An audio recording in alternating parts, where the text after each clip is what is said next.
गुरु कुम्हार शिष्य कुंभ है, गढ़ी गढ़ी काढ़ है खोट, अंतर हाथ सहार दे बाहर मारे चोट। अनोखी पाठशाला में आप सभी का स्वागत है। आज हम लोग उन महत्वपूर्ण बिंदुओं पर बात करने वाले हैं जो मैट्रिक के परीक्षार्थी के लिए बहुत ही आवश्यक है। अगर मैट्रिक के परीक्षार्थी इस पर अमल करते हैं तो समझिए कि वो प्रथम श्रेणी में भी अच्छा स्थान ला सकते हैं, अर्थात प्रथम में चाहें तो प्रथम स्थान भी ला सकते हैं। तो वो कौन कौन से 6 महत्वपूर्ण बिंदु हैं जिस पे हमें ध्यान देनी है, आइए इसे समझते हैं। एक रिक्वेस्ट और है कि इस पर इसी तरह का बहुत सारा वीडियो डाला गया है और डाला भी जाने वाला है, तो मेरे चैनल को आप सब्सक्राइब कर लेंगे, दोस्तों में शेयर भी करेंगे और लाइक भी जरूर कर देंगे। इस लाइक से हमारा मनोबल जो है बढ़ता है और आप लोगों के लिए कुछ करने की भावना जागृत होती है। तो चलिए आइए वीडियो को देखते हैं। हमारा पहला बिंदु है निर्देशों को ध्यान से पढ़ना। तो चलिए आइए इसका थोड़ा सा विश्लेषण कर लेते हैं। जैसे ही हमें प्रश्न पत्र मिले, हमें एक बार पूरा ऊपर से नीचे तक जितने भी निर्देश सबसे ऊपर दिए रहते हैं उसको ध्यान से पढ़ लेना है कि कहीं कोई बदलाव तो नहीं हुआ है और क्या हमें फिलअप करना है, क्या लिखना है, कौन कौन सी बातें लिखनी है, ये सब देख लेंगे।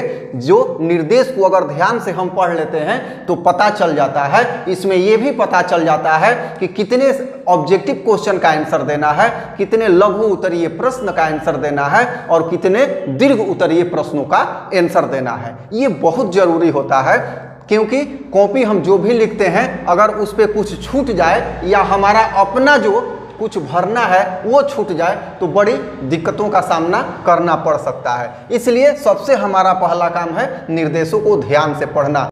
दूसरा बिंदु है हस्तलेखन सही होना। देखिए ये जो बिंदु है ये बहुत ही महत्वपूर्ण बिंदु है। एक उदाहरण मैं आप लोगों के सामने देना चाहूँगा। जैसे मान लीजिए कि आप विद्यालय में पढ़ रहे हैं, अपने क्लास में पढ़ रहे हैं और कोई एक सूट बूट पहना हुआ, जूता टाई लगाए हुए व्यक्ति अंदर आता है तो हम तुरंत समझ जाएंगे कि हो सकता है यह जांच करता हो, यह कोई ऑफिसर हमें चेक करने आया हो। मतलब उसके बाहरी आवरण से उसको देखकर ही हम पता लगा लेंगे कि ये कैसा होगा। और वही धोती पहना हुआ आदमी इंटर करे तो हम समझ जाएंगे कि हो सकता है कि ये प्यून हो या कुछ भी हो। इस तरह का हम सबसे पहले देखकर व्यक्ति के व्यक्तित्व को अपना आकलन करते हैं। ठीक उसी तरह से अब हम जोड़ते हैं यहाँ हस्तलेखन, क्योंकि परीक्षक जो है, कॉपी जांचकर्ता जो है आपसे रूबरू नहीं है, उसका परिचय, आपका परिचय उसको आपके कॉपी से होगा। तो कॉपी में जैसे ही हैंड राइटिंग सुंदर होगा, अचानक उसके दिमाग में पहली बार ये बात बैठ जाएगी कि ये लड़का तेज है, अच्छा है पढ़ने। तो ये एक व्यापक प्रभाव डालता है, साइकोलॉजिकल प्रभाव डालता है परीक्षक के, जो कॉपी जांचने वाला है उसके दिमाग में। तो ये बहुत ही आवश्यक है कि हस्तलेखन सही हो। इससे परीक्षक को आपका जो लिखा हुआ है वो साफ साफ पढ़ने में भी अच्छा लगेगा और ये देखने में अच्छा लगेगा, अच्छा मार्क्स आपको देगा। हमारा अगला बिंदु है प्रश्नों के उत्तर का क्रम। तो प्रश्नों का उत्तर तो हम कहीं भी दे सकते हैं, प्रश्न का नंबर लिख के कहीं भी लिख सकते हैं, किंतु देखिए होता क्या है कि जब हमने 10वें प्रश्न का आंसर लिखा, फिर तीसरा प्रश्न, फिर 20वां प्रश्न, फिर पहला, फिर 25वां, तो ये थोड़ा सा कॉम्प्लिकेटेड होता है और एग्जामिनर को हो सकता है कि थोड़ा सा एग्जामिनर असहज महसूस करें। हम क्या करेंगे कि परीक्षा में जो भी हमें आ रहा है लगातार प्रश्नों का आंसर करेंगे, बढ़ते क्रम में। लगातार का मतलब कि छोड़ भी सकते हैं, जैसे 2 के बाद हम 8 भी लिख सकते हैं, फिर 10, फिर 11, फिर 16, इस तरह से बढ़ते क्रम में हम करेंगे तो कॉपी जांचने में या हमें भी अपना कॉपी का नंबरिंग मिलाने में बहुत ही सुविधा होगी। और एक बात और यहाँ होता है, ऐसे प्रश्नों का आंसर जब हम देंगे लगातार प्रश्नों का, तो हमारा कॉन्फिडेंस इसमें दिखता है और ये जरूर एग्जामिनर समझेंगे कि ये लड़का जो है इसकी तैयारी अच्छी है और इसका आंसर लगातार है, न कि छोड़ के बैक कर करके है। तो इस तरह से हम यही कोशिश करेंगे कि प्रश्न भले ही छूटे बीच में, किंतु बढ़ते क्रम में उसका आंसर हो। वैसे हम रैंडमली भी देंगे तो नंबर कटेगा नहीं, किंतु इस तरह से देंगे तो बहुत ही बढ़िया रहेगा। चलिए आइए अगले बिंदु की बात करते हैं। दीर्घ उत्तरीय प्रश्नों का ढंग से उत्तर देना। दीर्घ उत्तरीय प्रश्न आपके नंबर को बढ़ाने में बहुत ही मायने रखते हैं, क्योंकि ये 5 अंक के होते हैं और 5 में 5 कब मिलेगा।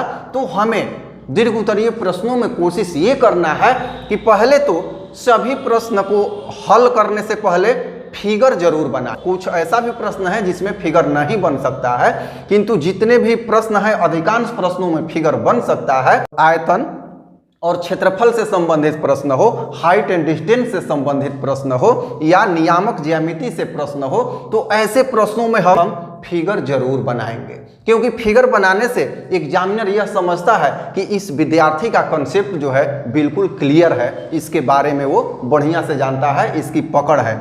और जितने शब्दों में कहा गया है उतने ही शब्दों में लिखेंगे और सटीक उत्तर देंगे। ऐसा नहीं कि आंसर पूछा जा रहा है कुछ और हम आंसर दे रहे हैं कुछ और। तो इस तरह से हम 5 अंक वाले दीर्घ उत्तरीय प्रश्नों का उत्तर करेंगे तो हमें 5 में 5 जरूर मिलेगा। आइए अगले बिंदु की बात करते हैं। अगला बिंदु है निर्देशानुसार प्रश्नों का उत्तर देना। देखिए ये काफी महत्वपूर्ण बिंदु है, क्योंकि सभी प्रश्नों के ऊपर निर्देश दिए रहते हैं कि हमें किन प्रश्नों का उत्तर कितने शब्दों में देना है, अथवा कितने प्रश्नों में कितने प्रश्नों का आंसर करना है। जैसे खंड ए में पिछले बार 60 में 50 प्रश्न का आंसर करना था ऑब्जेक्टिव, और खंड बी में 8 दीर्घ उत्तरीय होता है, उसमें प्रायः 4 प्रश्नों का आंसर करना होता है। इसी तरह से लघु उत्तरीय में भी कुछ प्रश्न होते हैं जिनमें सभी का आंसर नहीं करना होता है। तो ये हम निर्देश के अनुसार पढ़ लेंगे और ये भी देख लेंगे कि कितने शब्दों में हम आंसर करें। आंसर में ये भी ध्यान रखेंगे कि प्रश्न के अनुसार ही हमारा उत्तर हो। कुछ शब्द कम या ज़्यादा हो सकता है, किंतु प्रश्न के अनुसार और निर्देश के अनुसार हमारा आंसर हो तो परीक्षक हमें सही अंक देते हैं।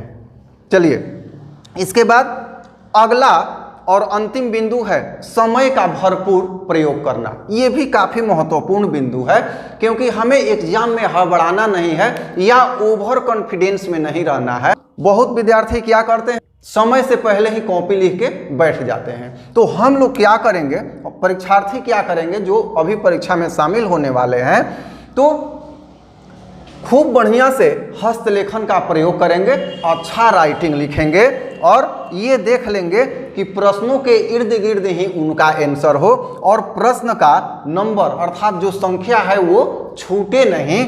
क्योंकि कभी कभी क्या होता है कि हम आंसर कर लेते हैं और उसका नंबर छूट जाता है, तो इस तरह से वो पता नहीं चलता है कि कितने नंबर का प्रश्न है, तो वहाँ नंबर कटने का चांस बढ़ जाता है। तो इस तरह से अगर कॉपी हम पहले समय से पहले लिख भी लें तो एक बार पुनः अवलोकन कर लेंगे, पूरा देख लेंगे कि जितना निर्देश है, जितने प्रश्नों का आंसर करना है हो गया है कि नहीं। ये सुनिश्चित हो लेंगे कि हमारा 2 अंक स्तरीय पूर्ण रूप से हुआ कि नहीं, 5 अंक स्तरीय पूर्ण रूप से हुआ कि नहीं। ये हम लोग उसी समय का उपयोग करके उस समय के अंतर्गत हम कर लेंगे। तो बोर्ड परीक्षा में शामिल होने वाले विद्यार्थियों से हमारा यही अनुरोध है कि इन सभी बिंदुओं का वो पालन करेंगे जो उनके परीक्षा के अंकों को बढ़ाने में सहायक सिद्ध होगा। और एक रिक्वेस्ट भी है कि मेरे चैनल को सब्सक्राइब कर दें, दोस्तों में शेयर करें। सब्सक्राइब करने से क्या होगा कि जैसे ही मैं इस तरह का वीडियो डालूंगा आपके पास नोटिफिकेशन जाएगा। मेरा यही लक्ष्य है कि सभी विद्यार्थी परीक्षा में अव्वल स्थान लाएं और बढ़िया से बढ़िया अंक से अपना रिजल्ट निर्धारित करें। धन्यवाद।